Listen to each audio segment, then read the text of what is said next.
Huwag niyo na po kaming hanapin sa mga presinto sapagkat ang inyong mga pulis ay nasa inyo ng mga telepono. Dial 911. Darating ang inyong mga pulis sa loob ng 5 minuto. Lilingkod sa bawat Pilipino at magbibigay ng tamang impormasyon para sa tahimik at maayos na Pilipinas. Police News Network, alagad ng batas, tagapagtaguyod ng balitang pulis, sandigan ng mamamayan, patnubay ng katotohanan. Kampo Krame, maghahatid ng pinakahuling kaganapan at nagbabagang balita. Ito ang PNN Police News Network. At ngayon, ang inyong mga tagapagbalita. Magandang araw, Bagong Pilipinas. Ako ang inyong alagad ng batas, tagataguyod ng Balitang Pulis, Patrolman Joshua Jimenez. Maghahatid sa inyo ng tamang balita, kwento ng pulis, at serbisyo para sa mamamayan, at ito ang PNP News Online, ang pangunahing balita ng Police News Network. Alagad ng batas, tagataguyod ng Balitang Pulis.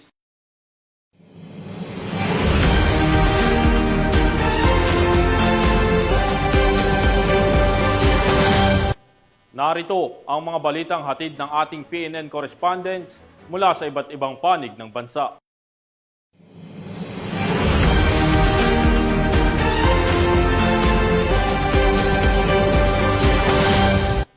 Isang lalaki ang arestado sa isinagawang drug bypass operation ng Bugalyon PNP sa Barangay Poblasyon, Bugalyon, Pangasinan. Alamin ang detalye ng report mula kay Patrolman Dennis Carinala. Arestado isang high-value drug personality sa ikinasang drug bypass operation ng mga otoridad dakong alas 12:30 ng madaling araw, ito lamang August 17, 2025, sa Barangay Poblasyon, Bugalyon, Pangasinan.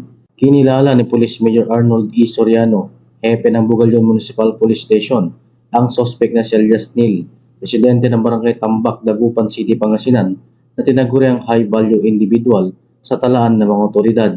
Sa isinagawang operasyon, nasamsam mula sospek ang 7 heat-seal transparent plastic sachet ng galaman ng hinihinalang shabu na may kabuang bigat na tinatayang 7.7 na gramo. Ayon sa mga otoridad, ang halaga ng naturang illegal na droga ay humigit kumulang 52,496 pesos. Bukod dito, na-recover rin sa operasyon ng mga iba pang ebidensya: 1 piece improvised glass cutter, 2 pieces lighter, 2 pieces 1,000 budol money, 1 string bag, 1 black point purse, 1 unit Yamaha motorcycle. Ang lahat ng nakumpiskang ebidensya ay sinalalim sa tamang dokumentasyon at inventaryo. Samantala, ang sospek ay kasalukuyan na sa kustodiya ng Bugalyon PNP at maharap sa kasong paglabag sa Republic Act 9165 o ang Comprehensive Dangerous Drugs Act 2002. Mula dito sa Bicayne, Ilocos Region, ako po ang inyong Police News Network Correspondent, Patrolman Dennis Carinal, alagad ng batas, tagataguyod ng Balitang Pulis. Maraming salamat, Patrolman Carinala. Hindi na nakapalagpa ang isang most wanted person municipal level matapos maaresto ng mga otoridad dahil sa kasong act of lasciviousness sa Concepcion, Tarlac. Nakatutok dyan si Patrolwoman Janice Bulahaw. Arestado ng mga operatiba ng Concepcion Municipal Police Station, katuwang ang mga otoridad mula sa iba't ibang unit sa Tarlac, ang isang most wanted person sa Barangay Santo Niño, Concepcion, Tarlac. Kinilala ni Police Brigadier General Ponce Rogelio I. Peñones Jr., Regional Director ng Police Regional Office 3, ang suspect na si alias Ben, 66 taong gulang, lalaki, may asawa at residente ng Sitio Cubot, Barangay Santo Niño, Concepcion, Tarlac, nakabilang sa listahan ng most wanted person municipal level. Matagumpay na isinagawa ang operasyon sa bisa ng warrant of arrest para sa kasong acts of lasciviousness sa ilalim ng Article 336 ng Revised Penal Code kaugnay ng Section 5 ng Republic Act 7610 o Special Protection of Children Against Abuse, Exploitation and Discrimination Act na may inirekomendang piyansa na 108,000 pesos. Patuloy ang pinaigting na kampanya ng Pro-3 laban sa lahat ng anyo ng pang-aabuso at karahasan upang matiyak ang kaligtasan at kapakanan ng publiko lalo na ng mga kabataan. Mula dito sa gitnang Luzon, ako ang inyong PNN correspondent, Patrolwoman Janice Bulahaw, alagad ng batas, tagataguyod ng Balitang Pulis. Maraming salamat, Patrolwoman Bulahaw. Halos kalahating milyon halaga ng hinihinalang shabu ang nasabat ng Quezon Police Drug Enforcement Unit sa matagumpay na buy-bust operation na nagresulta rin sa pagkakaresto sa isang high-value individual sa lalawigan. Nakibalita dyan si Patrolwoman Jessie Chris Obrero. Isang high-value individual ang naaresto sa ikinasang buy-bust operation ng Quezon Police Provincial Drug Enforcement Unit sa Pleasantville Subdivision, Barangay Ilayang Iyam, Lucena City. Kinilala ang suspect na si alias Dags, 29 taong gulang, binata, mekaniko at residente ng Barangay Gulang-Gulang, Lucena City. Ayon sa mga operatiba, nagresulta ang operasyon sa pagkakadakip ng suspect at pagkukumpiska ng mga ebidensya kabilang isang pirasong heat-sealed transparent plastic sachet at 4 na pirasong heat-sealed transparent plastic bag na naglalaman ng hinihinalang shabu. Tinatayang nasa 87 gramo ang kabuuang timbang ng nasabat na droga na nagkakahalaga na humigit kumulang 591,600 pesos batay sa standard drug price. Sa kanyang pahayag, hinihikayat ni Police Brigadier General Jack L. Wangki, Regional Director ng Pro-Calabarzon, ang publiko na makiisa sa mga operasyon ng kapulisan laban sa iligal na droga. Kasalukuyang nang nasa kustodiya ng mga otoridad ang suspect at sasampahan ng kaukulang kaso sa ilalim ng Republic Act 9165 o ang Comprehensive Dangerous Drug Act of 2002.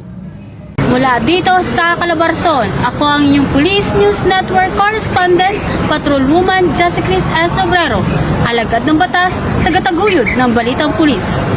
Maraming salamat, Patrolwoman Obrero. Naaresto ang 2 mangingisda sa isirwang seaborne patrol ng mga tauhan ng Oriental Mindoro Maritime Police Station dahil sa paglabag sa Section 93 ng Republic Act 10654 o Philippine Fisheries Code sa Bungabong, Oriental Mindoro. Patrolwoman Eloisa Beredo sa report.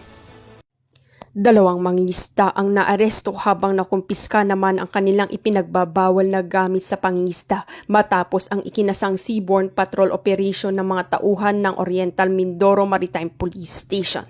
Nakuha ng mga otoridad ang isang hindi rehistradong bangka na kulay dilaw sa karagatan ng Barangay Anilao, Bungabong, Oriental, Mindoro. Sakay nito ang 2 individual na parehong residente ng Barangay Masagisi, Bungabong, Oriental, Mindoro na nahuli mismo habang nagsasagawa ng iligal na pangingisda gamit ang fine mesh net bagay sa labag ng Section 93 ng Republic Act 10654 o Philippine Fisheries Code of 1998. Agad nang dilala ang mga sospek at nakumpiskang kagamitan sa tanggapan ng Oriental Mindoro Maritime Police Station para sa kaukulong dokumentasyon at wastong disposisyon alinsunod sa umiiral na batas. Patuloy namang pinalalahanan ng Philippine National Police Maritime Group ang mga mangingisda na sumunod sa mga umiiral na batas pangisdaan at isabuhay ang responsableng pangingisda upang mapanatili ang likas yamang dagat para sa kasalukuyan at mga sumusunod pang henerasyon. Ang pagkakaaresto sa 2 mangingisda sa Bungabong ay malinaw na paalala na seryoso ang pamalaan, lalo na ang Philippine National Police Maritime Group sa pagpapatupad ng batas laban sa iligal na pangingisda. Sa mahigpit na pagpapatrolya at tuloy-tuloy na operasyon, layo nitong mapanangalagaan ang yamang dagat at masiguro na ang mga sumusunod na henerasyon ay mayroong sapat na likas yamang mapapakinabangan. Mula dito sa Calapan City, Oriental, Mindoro, ako ang iyong PNN Correspondent Patrolwoman Eloisa Joy Beredo, alagad ng batas, tagataguyod ng Balitang Pulis. Maraming salamat, Patrolwoman Beredo. Nagsama-sama ang iba't ibang sektor ng lipunan sa isang collaborative stakeholders forum na ginanap sa Legazpi City, Albay na layong patatagin ang quick response strategies ng Philippine National Police. Alamin ang mga naging kaganapan sa report ni Staff Sergeant Tadius Quintana. Pinangunahan ng Police Regional Office 5 ang isang collaborative stakeholders forum na may temang Strengthening Community Safety Through Unified Action, Advancing PNP Quick Response Strategies with Stakeholders Collaboration. Nito lamang ika-18 ng Agosto, taong kasalukuyan sa Legazpi City Convention Center, Legazpi City. Layo ng pagtitipon ng palakasin ng ugnayan sa pagitan ng Philippine National Police, iba't ibang ahensya ng gobyerno local government units, non-government organization at iba pang sektor ng lipunan upang higit na mapagtibay ng PNP Quick Response Strategies at ang 5-minute response program ng kapulisan. Pinangunahan ng nasabing forum ni Police Brigadier General Nestor C. Babagay Jr., Acting Regional Director ng Police Regional Office 5 at dinaluhan ng iba't ibang opisyal ng PRO 5, mga kinatawan mula sa PIDEA, NAPOLCOM, DOJ, DILG, Armed Forces of the Philippines at faith-based organization. Isa sa mga tampok ng programa ang paglagda ng Pledge of Commitment and Support kung saan nangako ang mga stakeholders na susuporta sa mga inisyatiba ng PNP para sa mabilis at maayos na pagtugon sa mga pangailangan ng publiko laban sa kriminalidad at sa pagpapanatili ng kapayapaan at kaayusan. Binigyan din ang kahalagahan ng response time at ang papel ng teknolohiya sa epektibong pagpapatrolya at tinalakay rin ang kahalagahan ng community at service-oriented policing.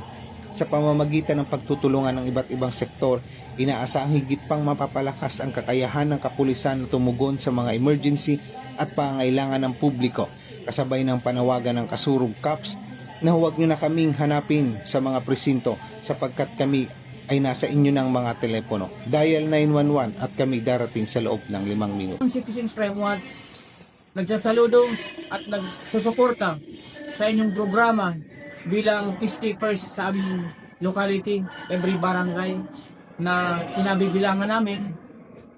Kaya siguro po nagpapasalamat kay General Torre kasi po nagawa niya ito nationwide 5 minutes response. We salute you, sir. Mula dito sa Legazpi City, Albay, ako ang inyong PNN Correspondent, Police Staff Sergeant Quintana, alagad ng batas, tagataguyod ng Balitang Pulis. Maraming salamat, Staff Sergeant Quintana, sa walang tigil na operasyon ng pambansang pulisya kontra ilegal na droga. Nasa kote ang isang street-level individual sa ikrisang bypass operation ng PNP sa Iloilo City. Ang report mula kay Patrolwoman Charmaine Bulansat.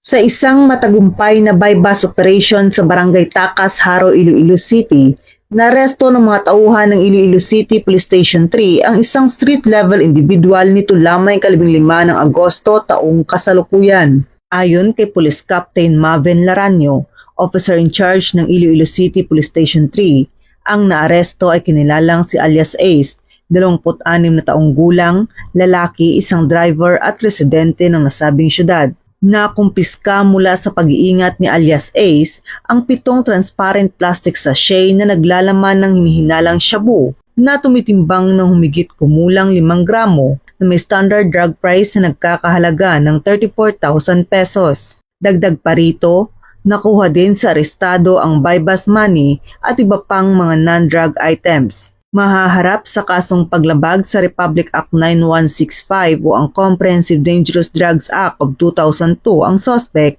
na nasa kusudian na ng pulisya para sa tamang dokumentasyon at disposisyon.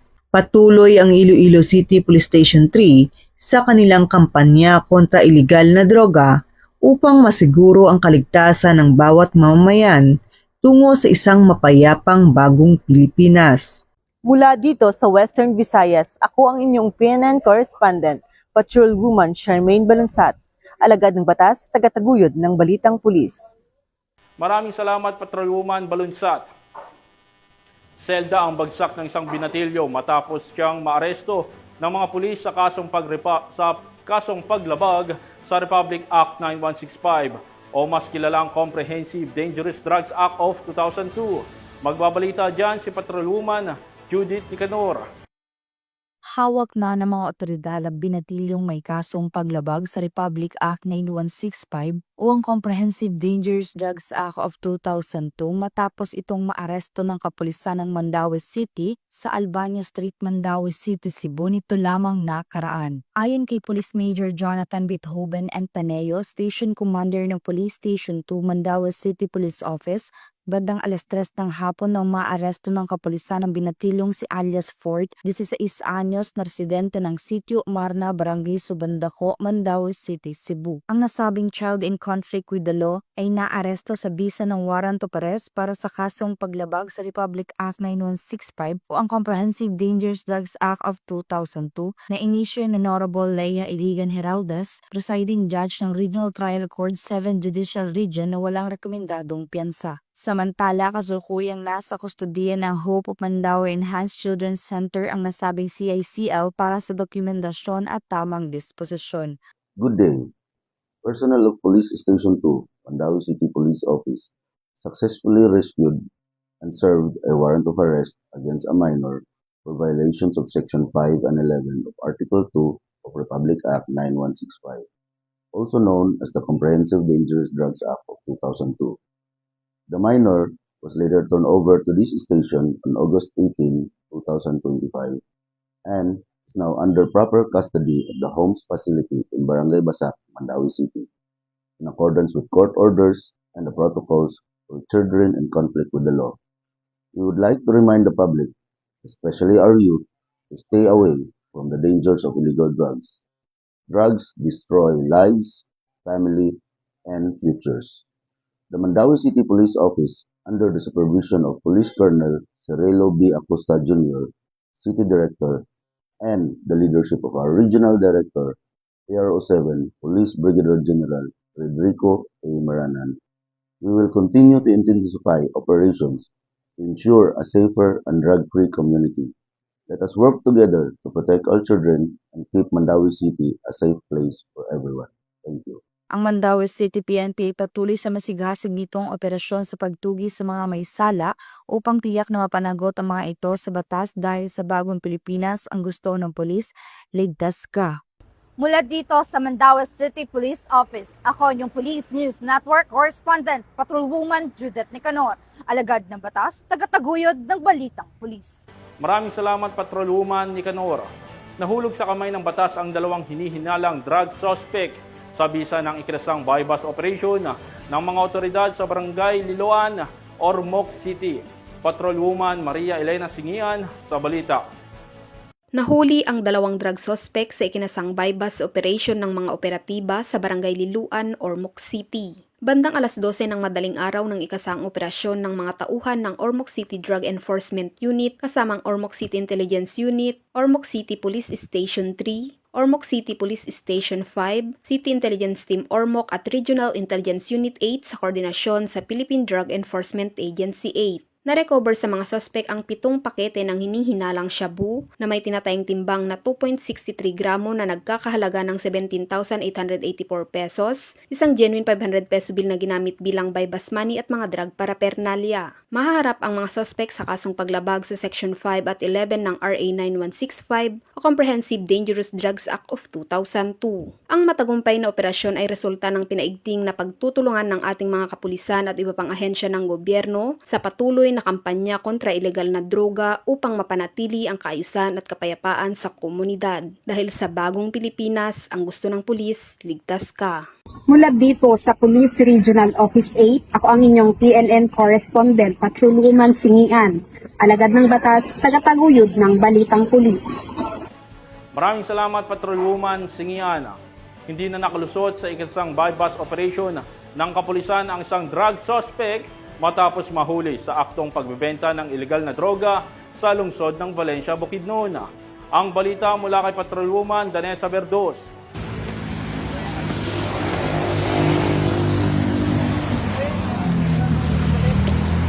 Arestado ang isang individual sa ikinasang joint bypass operation ng mga operatiba ng City Drug Enforcement Unit at mga kapulisan ng Valencia City Police Station sa Barangay Lumbo, Valencia City, Bukidnon. Kinilala ni Police Lieutenant Colonel Brian M. Panganiban, OIC ng Valencia City Police Station, ang suspect na si alias Jared, lalaki at residente ng nasabing lugar.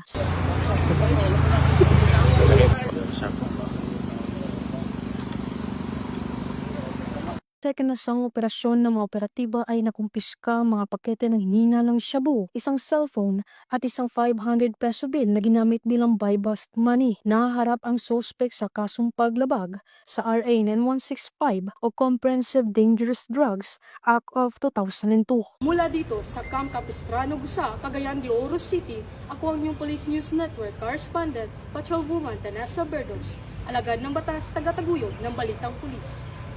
Maraming salamat, Patrolwoman Berdos. Walang kawala sa batas ang isang drug personality matapos itong maaresto sa isinagawang buy-bust operation ng Panabo PNP sa Davao del Norte. Patrolwoman Bernamay Lapus, ibalita mo. Arestado ang isang drug personality sa isinagawang buy-bust operation ng Panabo City Police Station sa Barangay Salvacion, Panabo City, Davao del Norte nito lamang Agosto 17 taong kasalukuyan.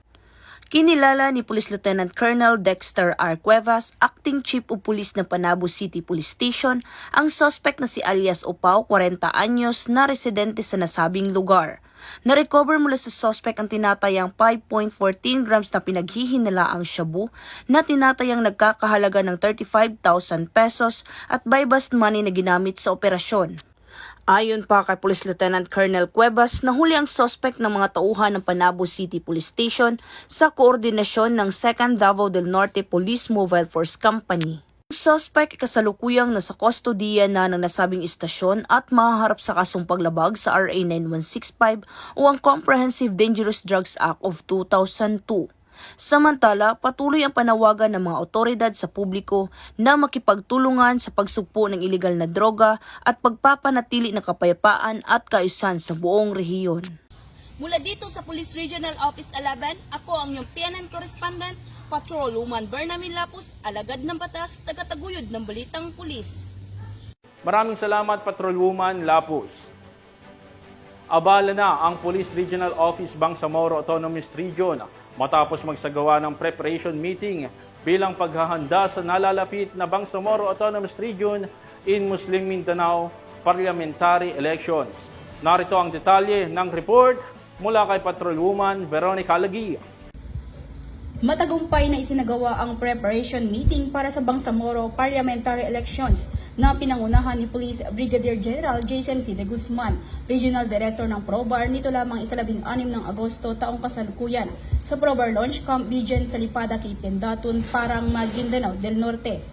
Tinalakay sa naturang pagpupulong ang mga mahalagang usapin hinggil sa seguridad at threat assessments, mga naitalang insidente kaugnay ng halalan, mga kaso ng rido, mga aktibidad para sa peace covenant, at iba pang hakbangin ng mga pulisya at mga katuwang ng ahensya upang mapagtibay ang kaayusan at kapayapaan sa panahon ng halalan.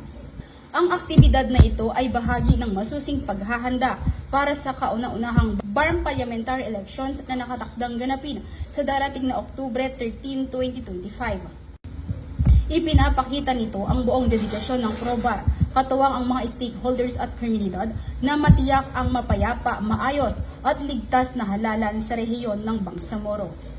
Mula rito sa rehiyon ng Bangsamoro, ako ang inyong Police News Network Correspondent, Patrolwoman Veronica Lagi, alagad ng batas, tagataguyod ng Balitang Pulis. Maraming salamat, Patrolwoman Lagi. Tuluyang nasakote ng mga tauhan ng Bangged Municipal Police Station ang number 4 provincial top most wanted person na nahaharap sa kasong statutory rape. Yan ang tinutukan ni Patrolwoman Lizelle Digman.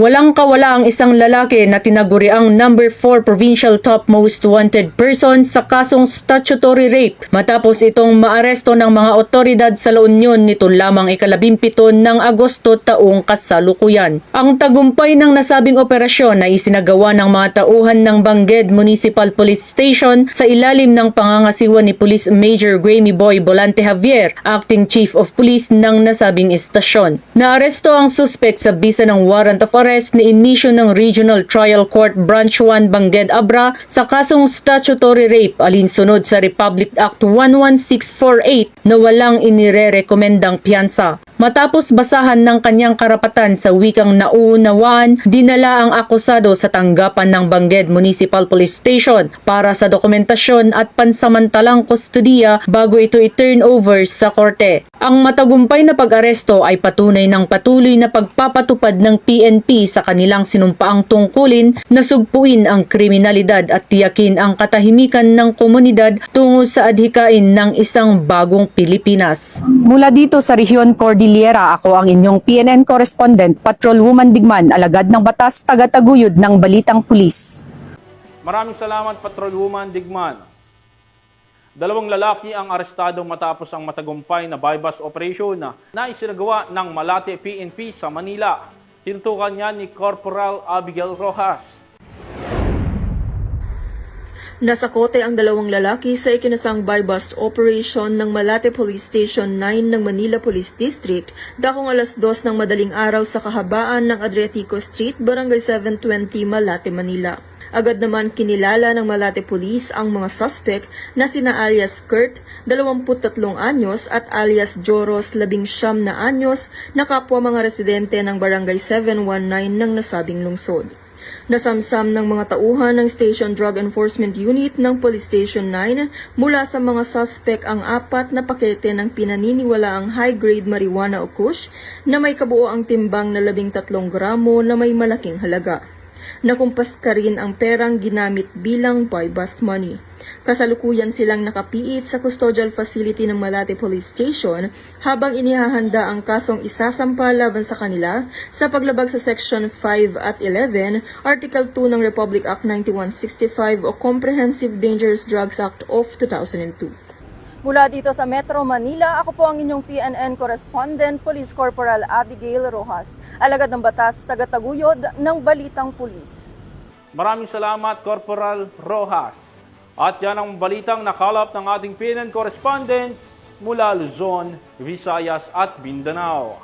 Sa ngalan ng pamunuan ng Philippine National Police, sa pangunguna ni PNP Chief Police General Nicolas D. Torre III, at sa pamumuno ni President Ferdinand Bongbong Marcos Jr., kami ay maglilingkod sa bawat Pilipino at magbibigay ng tama at balanseng balita. At sa mga mahal naming kababayan, huwag na kayong maghanap ng pulis sa presinto sapagkat kami po ay nasa inyong mga telepono. Tumawag sa 911, darating kami sa loob ng 5 minuto. Mula rito sa tanggapan ng tagapag-ugnay ng Pambansang Pulisya, ako ang inyong alagad ng batas, tagataguyod ng Balitang Pulis, Patrolman Joshua Jimenez. Maghatid ng tamang balita, kwento ng pulis at serbisyo para sa mamamayan, at ito ang PNP News Online, ang pangunahing balita ng Police News Network.